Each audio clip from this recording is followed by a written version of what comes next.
Hello everyone.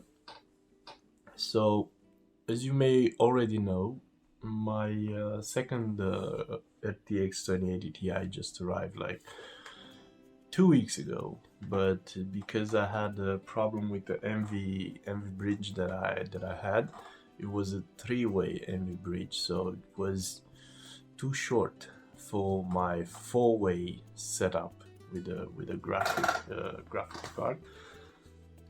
I had to wait for another MV bridge to arrive. So it did yesterday, and I've done some benchmarks. And should I start with a painful conclusion? No. Let's talk about how everything came up to this point. So 1 year ago, I've started to build the most powerful computer that I ever had. I'm not saying that, but it can be considered one of the powerful computers out there. Um, anyway, I wanted to be a computer for gaming and for heavy workload as well. So I went for the i9-7960X. Everything on the Rampage 6 Extreme from Asus. By the way, I'm an Asus fan. 64 gigs of RAM, RTX 2080 Ti, 2 SSDs from Samsung, 970 EVO. What else? The PG27 4K 144 Hz from Asus as well. 1000 watts power supply. And anyway, at that time I said, okay, the system won't be complete without a second FTX in a NV link. So I studied the benchmarks that was available on the internet, on the YouTube, and so on. In the beginning, I said, okay, fuck it. I think the industry, the gaming industry, is not ready for this kind of connection and for this kind of power, because it seems like the hardware is there, but the software is not configured in the way that can take advantage of this processing power. So I said, okay, I'm gonna postpone it for some time, and maybe in the meantime the prices will go down as well. But guess what? After 1 year, the prices didn't come down.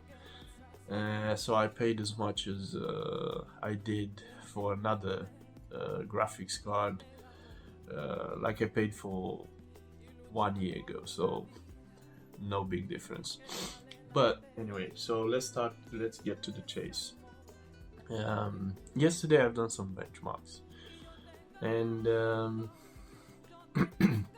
let me tell you, in gaming, it was very hard to find a game that had a significant difference in frame rate than I used to get. So an improvement of 15, 20, 25%, which, let me tell you, is kind of disappointing. So maybe I have to reinstall the Windows and reinstall all the drivers, but till now I'm not impressed. There was something that I was impressed, and maybe I will show you as well in this video. 3D Mark. So all the scores that I had before in 3D Mark almost doubled, as you can see here in this video. So that's impressive, because that tells me and draws the conclusion that I had after all these benchmarks, that the gaming industry is not really prepared for this kind of hardware power. Let's call it processing power. The games are not configured for this yet. I couldn't find a game that can fully take advantage of this two graphics card. Maybe Red Dead Redemption, I don't know. I've tested Control, not a big difference. I've tested, and oh yeah, surprisingly or not, the only one who just had a 40 or 60% rise in frames per second was Witcher 3, and it looks amazing. Many of the games that I used to play with one graphics card don't start anymore with two graphics cards, so I have to disable the slide connection.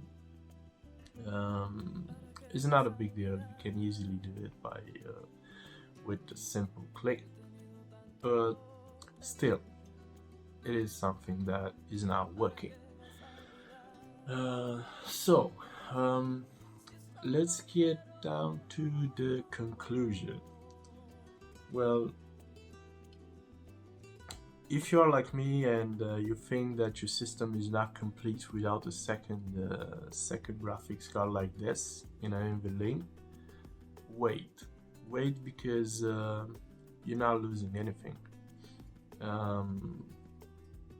The companies that they're producing games, they don't have this kind of setups in their mind. This is my conclusion, and they are not configuring the games to take advantage of this kind of setups. They are still struggling with implementing the ray tracing and so on, and yeah, they are not doing this properly. So leave it. If you're not involved in let's say doing all kind of benchmarks, overclocking this graphics card, which I didn't yet. Maybe in the future, I don't know. Maybe I'll do it because I want to see what's the best that we can take out of them. So if you're not doing this kind of things, benchmarking, overclocking, heavy overclocking, and one graphic card like this is enough for now, because in gaming you won't feel a very big difference. So what else can I tell you about them? Yeah, I heard that people had problems with the temperatures all the time when I've tested them, and as you can see, they have, I think they have enough space between them. I'll move this one a little bit. So yeah, I think there is enough space between them, and I don't have any extra cooling capabilities. Just the two fans in the front of this this case, and the two fans each that they have, plus radiators, and this is a pretty good airflow. And sometimes I can leave the glass panel a little bit open, so it helps with the airflow. But while I was heavy benchmark them, the temperature was somewhere in the, let's say, 80 degrees, so 85 even, but that's it. I don't know how it's gonna be when I will overclock them just a little bit, just to see, you know, how high we can get. But we're gonna get into that as well, short.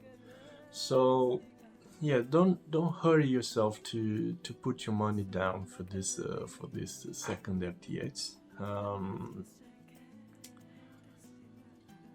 Yeah, the boosting performance is not that great in gaming, at least not yet. Or maybe I have to do some updates. Maybe I have to reinstall the Windows. Maybe this Windows 10 is still making problems. I just made the last update, and I've noticed some funny, weird errors, and maybe I have to reinstall the Windows. But to be honest, I don't have too many expectations.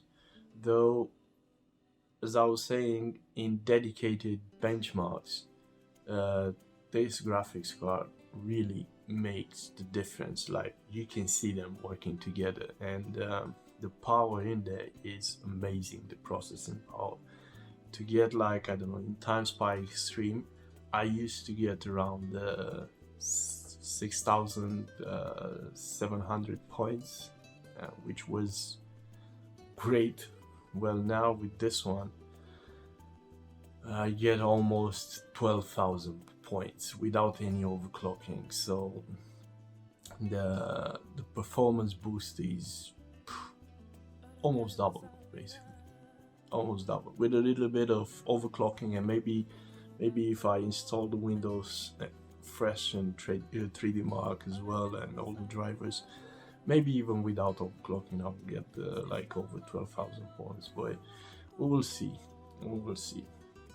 So these are my conclusions. I can't wait to test the Red Dead Redemption and the latest games. Maybe the developers thought about this kind of maniacs like me, and they put something in it. I just want to see that options, like when you go into the game settings, I want to see that options, like you can tick, slide on or off, this kind of thing, so I know it will take advantage of the processing power.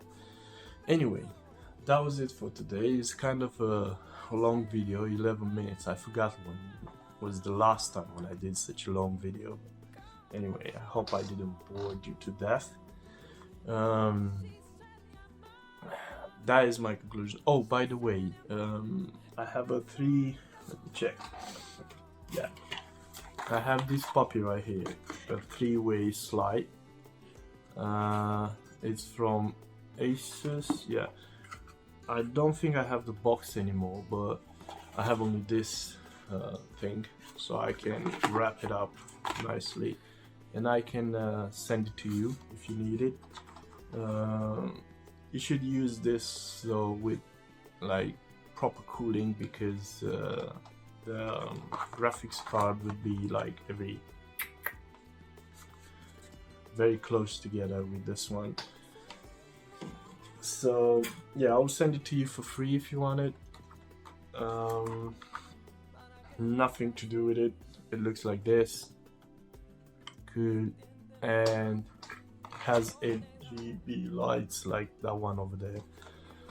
So if you need it, just let me know. Leave a comment in the comments below. I mean, or give me a message. I will give me a message with the address. I'll send it to you. I don't know.